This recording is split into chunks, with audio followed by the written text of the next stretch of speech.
تم تنہا نہیں ہو، تمہارے ساتھ اللہ ہے، اور جس کے ساتھ وہ ہو اس کے ساتھ تو کائنات کی رونقیں چلتی ہیں۔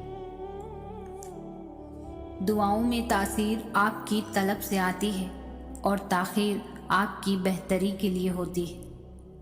دعا کی قبولیت آواز کی بلندی نہیں بلکہ دل کی تڑپ کا تقاضا کرتی ہے، کیونکہ دعا صرف الفاظ کا مجموعہ نہیں، روح کی طلب اور کیفیت کا نام ہے۔ دعا ایسا خوبصورت عمل ہے جس میں مانگنے والا اپنی پریشانیاں اللہ کے حوالے کر دیتا ہے اور اللہ جواب میں اپنی رحمتیں جھولی میں ڈال دیتا ہے۔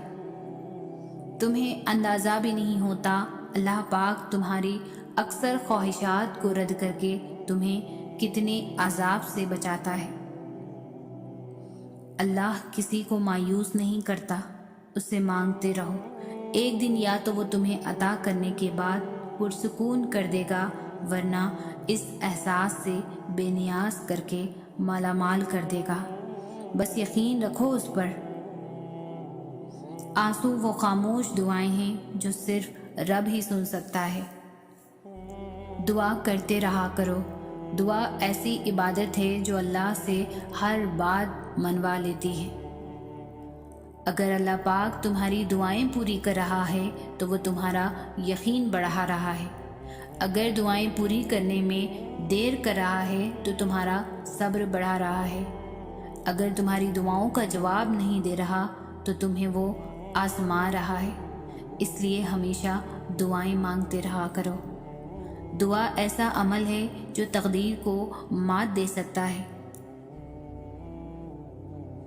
معجزے ہوتے ہیں، خاموش خواب سچ ہو جاتے ہیں اور ٹوٹے ہوئے دل جڑ جاتے ہیں۔ یہ سب وہی ہے جو نماز اور دعا سے ہوتا ہے۔ اللہ جب توفیق دعا تمہارے مقدر کا حصہ لکھ دیتا ہے تو قبولیت کے معجزے خود بخود ہونے لگتے ہیں۔